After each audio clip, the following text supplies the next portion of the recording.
안녕하세요. 중국 상해에서 다양한 IT 소식 전해드리고 있는 아로랑입니다. 오늘은 레드미 K40에 탑재된 프로세서 이 스냅드래곤 870에 대한 몇 가지 테스트 영상인데요. 이 스냅 888이 발열 이슈와 그에 따른 전성비 문제가 좀 있기 때문에 그 바로 아래 모델인 이 스냅 870은 어떨지 좀 궁금하기도 하고, 그래서 스냅 888 탑재 모델인 샤오미 11을 가지고 비교해봤습니다. 우선 배터리를 이 100% 채운 상태에서 바로 이 15분 스트레스 테스트를 진행했습니다. 이 테스트는 인위적으로 과부하를 걸어주는 건데요. 시간이 지날수록 온도가 올라가게 되어 있고 45도 이상이 되면 테스트가 자동 정지가 됩니다. 그러니까 몇 분까지 버텨주느냐, 이게 포인트가 되는 거죠. 약 5분간 진행한 상태에서는 큰 차이는 없었습니다. 샤오미 11 같은 경우 배터리 소모가 2%로 일단은 가장 많았고요. 이 온도 역시 가장 빨리 올라가는 것을 확인할 수 있었습니다. 자, 10분 정도 지난 상태 이 샤오미 11은 벌써 41도가 넘었고 배터리 소모도 6%, 그에 반해 K40은 37.2도, 배터리 소모도 3%밖에 안 됩니다. 근데 거의 2년이 다 돼가는 이 원 플러스 7 프로, 요거 스냅 855 탑재 모델이죠. 배터리 소모도 3%밖에 안 되고 온도 역시 가장 낮게 유지하고 있네요. 자, 그런데 14분 정도 지났을 때쯤 이 스냅 888 탑재 샤오미 11은 45도 이상 찍어가지고 테스트가 중단됐습니다.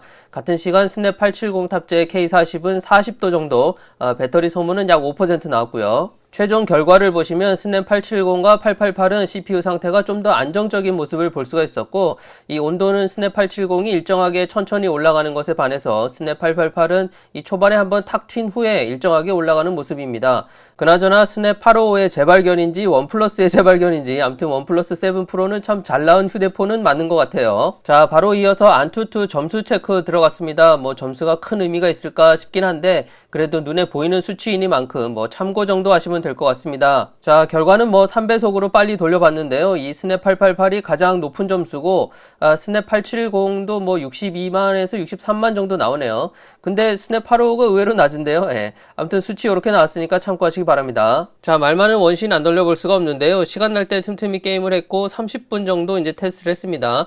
그래픽 옵션은 풀업으로 설정을 했고, 근데 스냅 888 탑재 샤오미 11과 비교해서 이 중간중간 프레임이 살짝 튄다고 할지 그런 현상이 조금 있었고, 그 외에는 큰 차이는 없었던 것 같습니다. 그래서 배터리 소모는 이 와이파이 환경에서 30분 게임했을 때 대략 14에서 15% 정도 그렇게 소모되는 걸 볼 수 있었어요. 그러면 동일 조건에서, 그러니까 화면 밝기는 50%, 화면 해상도는 풀 HD 플러스, 게임 그래픽 옵션은 풀업으로 이 샤오미 11은 30분 게임했을 때 약 20%의 배터리 소모를 보였습니다. 스냅 870 탑재 K40보다 약 5% 정도 더 소모한다는 결론인데요. 생각보다는 큰 차이가 없었어요.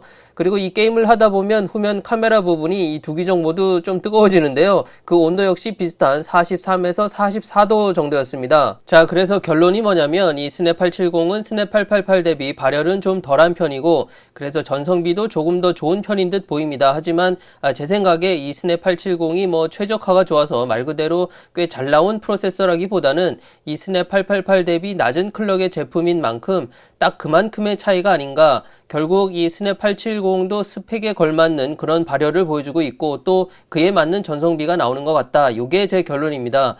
그리고 덧붙여서 이 원신 같은 특정 게임을 돌릴 때 외에는 보시다시피 일반적인 앱 사용이나 웹서핑 같은 그럴 경우에는 크게 문제될 부분은 역시나 없는 것 같고요. 자, 오늘은 스냅 870을 탑재한 레드미 K40과 이 스냅 888 탑재 샤오미 11을 비교해 봤는데요. 기대했던 것만큼 그렇게 유의미한 결과는 안 나온 것 같습니다.